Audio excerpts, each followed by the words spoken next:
So today being St. Patrick's Day, I was going to wear something green, but that doesn't work with the green screen. So I guess to celebrate St. Patrick's Day, we'll just turn it off for a little bit. Happy St. Patrick's Day! Alright, roll the thing.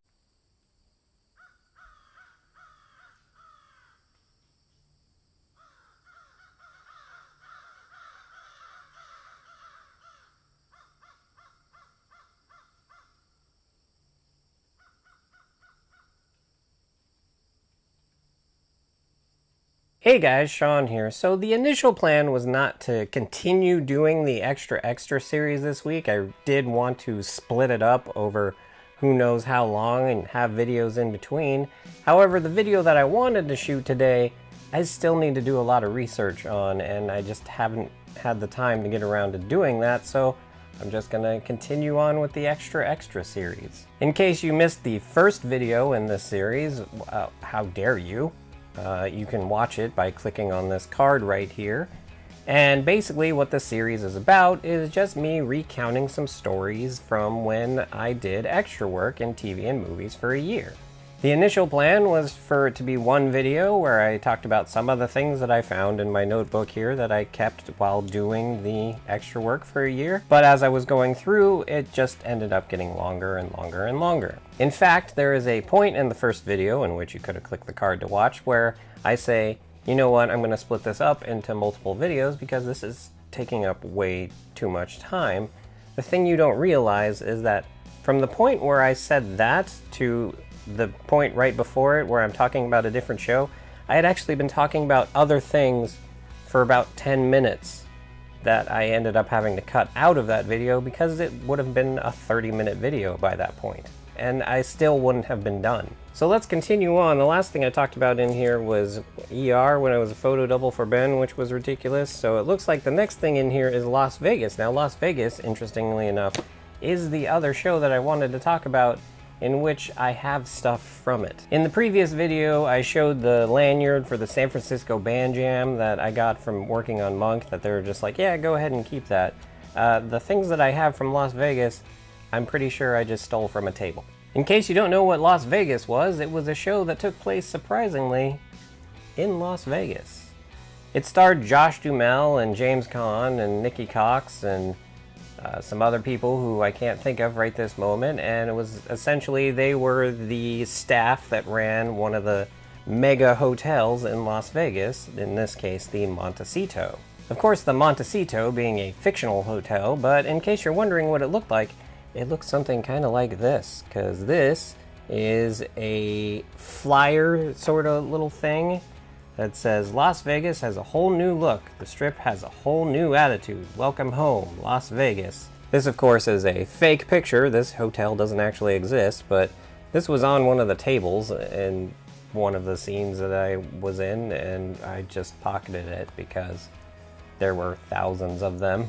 But of all the shows and movies that I worked on, the set for Las Vegas was the most amazing because it was in 2 sound stages, and there was a door in between them that they had opened up, and but you step into it and you were in the lobby of a Las Vegas hotel. And I'm gonna assume that the cost to make that set was very high because a lot of shows on the time on NBC ended up having episodes that took place in Las Vegas, and every single one of them used that set. And with good reason, because outside of going to an actual Las Vegas casino, there's no way you could have gotten a better looking casino. But I worked on that show a lot, and one of the most memorable times that I worked on it was there was a private concert in one of the suites of the hotel by John Legend. And so I essentially got to see John Legend perform for like 50 people. Granted, he was lip syncing because when people perform in TV shows, they're lip syncing their songs because it needs to be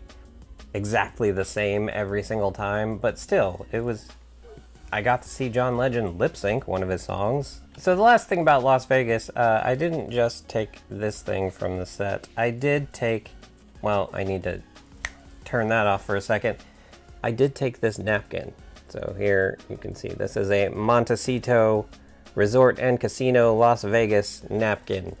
However many of these there were lying around the set, there were 10 times as many of these lying around the set. But as I said, this show doesn't exist anymore, so it's not like they can do anything about me having these. So yeah, come at me, bro. What are you gonna do, NBC? Haha.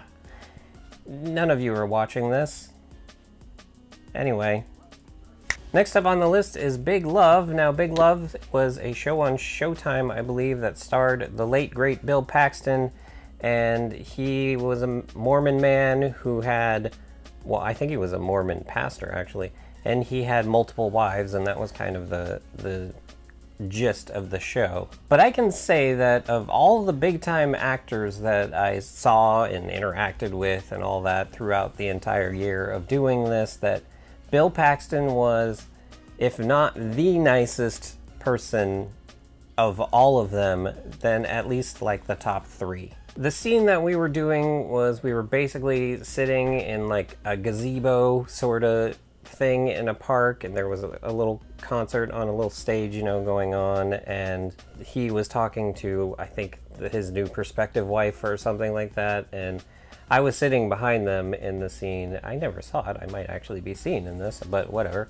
And there were, you know, it's just the crowd was all extras. And when he came into set and sat in the seat, he just like turned to every single person in the area, and he was like, "Hey, how are you? What's your name?" "Yeah, hi, I'm Bill." And then, "Hey, what's your name?" "Yeah, hi, I'm Bill." And he did that for every single person in his general vicinity. Like, this is gonna sound mean when I say it, but it's not intended to be mean. Like, he was so nice that he came off as like simpleton nice, if that makes, like Forrest Gump nice.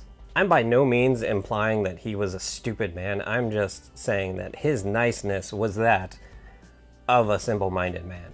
That could easily be the most backhanded compliment I have ever made in my life. But yeah, I will always remember that, of how just genuinely nice he was. Next up is Daybreak. I mentioned Daybreak in the previous video, and I said that it was a show starring Taye Diggs, where I think it was a real-time type show, and that was not the case. That was all the rage at that time because of 24, but actually the gimmick of Daybreak was that he was a detective that was working on a case, and it was Groundhog's Day, where every single day he would wake up and it would be the same day. And so he was trying to solve this case within that day, as every single day he woke up and it was the same day. It didn't last very long. Next up is Heroes. I actually worked on Heroes quite a bit. There was actually one thing that was pretty memorable of Heroes and working on it. So one of the times I worked on it, it was at a beach somewhere where there were some shipping containers, and in the episode it was introducing a new character who was this woman that had electricity powers, and I was just kind of one of the dock workers that was walking by. And so we filmed it, and it was all great and all that, and then when I finally ended up watching that episode, because I actually did watch Heroes, the actress had been recast as Kristen Bell instead of whoever it was when I was there that day. So when I shot it, that never made it to air because they ended up recasting the part. However, a weird thing did happen that day, and that was that Hayden Panettiere, the star of Heroes, the cheerleader, was there, and she ended up getting in the catering line behind me, and I was like, "You can go ahead if you want, because I mean, this is your show." And she was like, "Oh no, that's fine." And yeah, she was basically running around the whole time in a bikini, and it was awkward because I believe she was 17 at the time, and also she wasn't working that day, so she was basically there, I don't know what, but that was awkward. I should probably move on.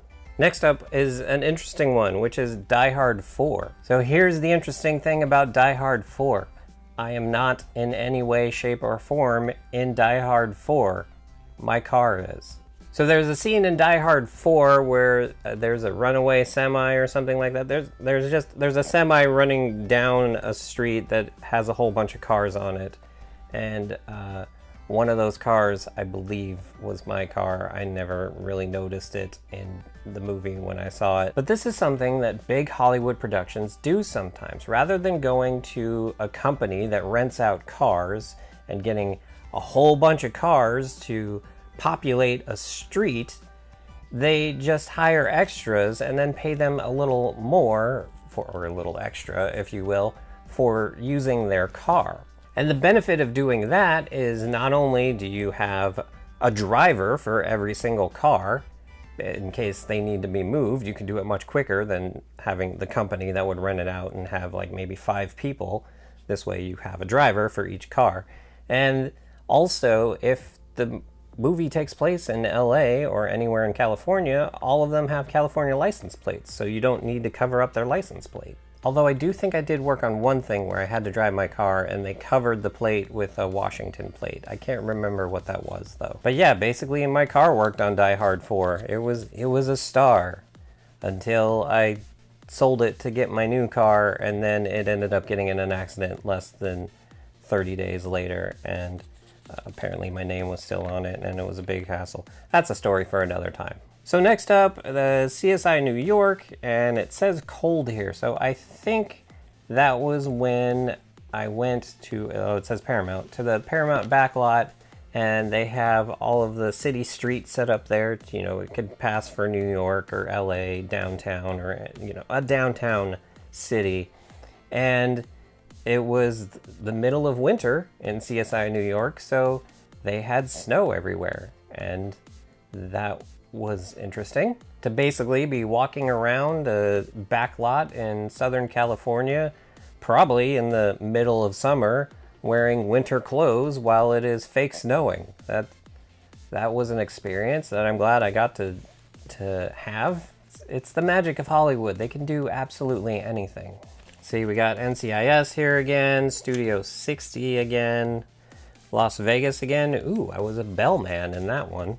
There's another NCIS, and Girlfriend. Oh, Girlfriends is a show that was on, I think it was the CW. I think it had turned to the CW by that point.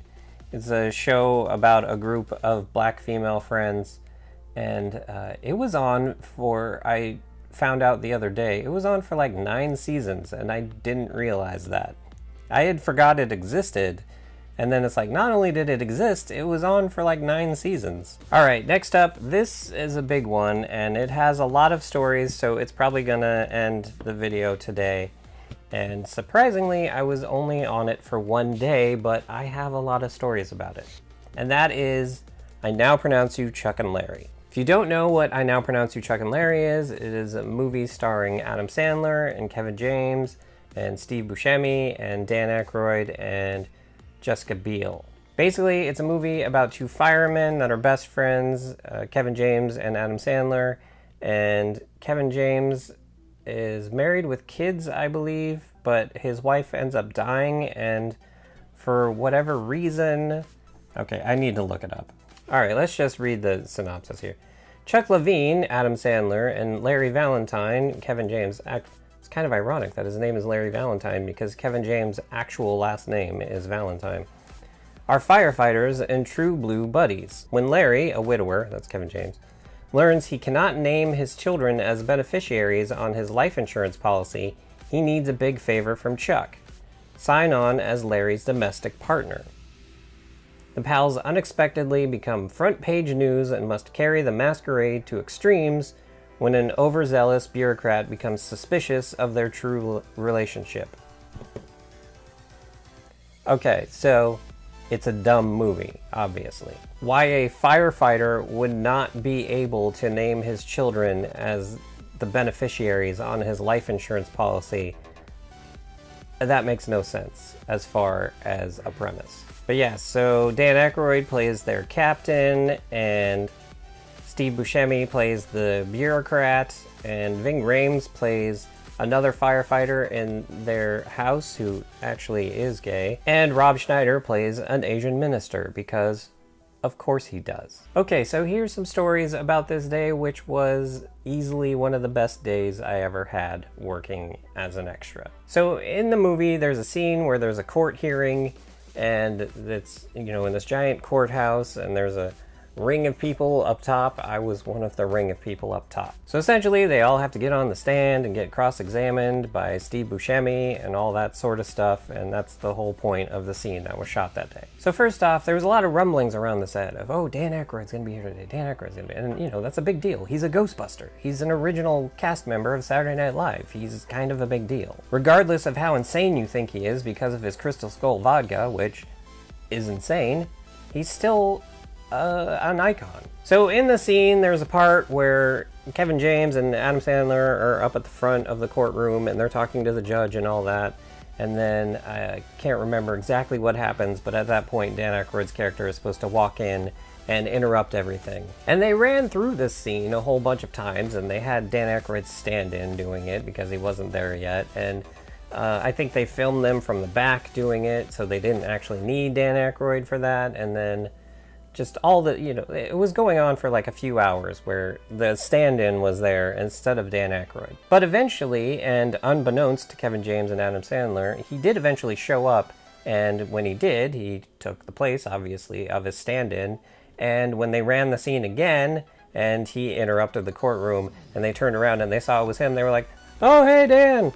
And then everyone started laughing, and then every single person started cheering and gave him a standing ovation for like 2 minutes. There was like 300 extras and crew and just a standing ovation for Dan Aykroyd just showing up. Actually, now that I'm thinking about it, I think that was multiple days because I believe it was the next day where I overheard one of the crew members talking to another crew member, and he was like, that was so great yesterday when he got that standing ovation because he's just the nicest man.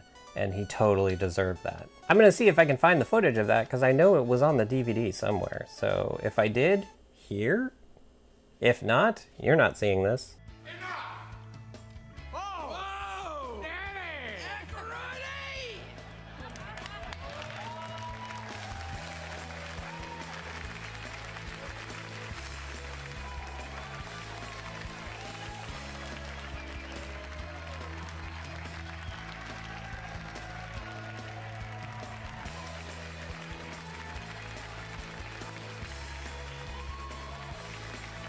So that was the first thing. The other thing is they were filming towards the bench for about 4 hours one of the days, and they asked some of the extras, they're like, hey, do any of you want to come in and just kind of sit in the seats and watch because we need bodies to dampen the sound of the echo in the room because it was a huge open room, and so they just needed bodies in there to absorb sound. And I was, of course, like, yeah, I'll absolutely do that. That sounds amazing. And so there I was just sitting like directly behind Adam Sandler and Kevin James as they were running the lines with whoever was on the stand, and it was just absolutely amazing. And at one point, Adam Sandler actually turned and he looked at me and was like, hey, what's up? And I was like, oh, it's Adam Sandler. And he's saying, hey, what's up to me? Say what you will about the horrible movies that he has made over the last 10 or so years, but he's still Adam Sandler. And I've always heard that he is also one of the nicest people in Hollywood, and it really did show. Even though it was such a short little interaction, I like it really, you could tell that he was a super nice person. Also, Nick Swardson was there, who was a writer on the movie and has kind of become a part of Adam Sandler's group, and he was a stand-up comedian that I was a huge fan of at that point, and so that was cool as well. I think he also said, hey, what's up to me as well. So there was all that, and then there was Steve Buscemi. Now, Steve Buscemi, as I said, was playing the bad guy of the movie, and I can't exactly remember the context of it, but there was this part where he went to get a high five from Ving Rhames or whoever it was, and he just, you know, he left him hanging, essentially, and he just turned it into this, like, weird dance, and, like, every single person in the room was just stifling their laughter because of how funny it was. And then once the director said cut, just everyone just burst out laughing because of how ridiculously funny it was. And that didn't make it into the movie. That didn't even make it into like deleted scenes or outtakes or anything. So that was only the people that were in that room experienced that. And that was like one of the most magical things of, I know it sounds stupid and dumb, but that just knowing that I was one of the few, maybe 100 people that saw that and experienced that is always something that I will remember as well, even though I don't remember the exact context of it. But that's going to do it for this video. We have made it through 12 pages of the notebook, and there are 9 left, but there are a lot of repeats. So this may be 2 more videos, or it may be 1 more video. We will have to see. But anyway, that's going to do it for this week. If you like this video, go ahead and hit the like button, and if you'd like to see more of the crazy crap that goes on around here, including the potential conclusion or continuation of this series, then go ahead and hit the subscribe button. And if you'd like to help support the crazy crap that goes on around here, go ahead and hit up my Patreon. And with that, have a good however long it is until you watch my next video.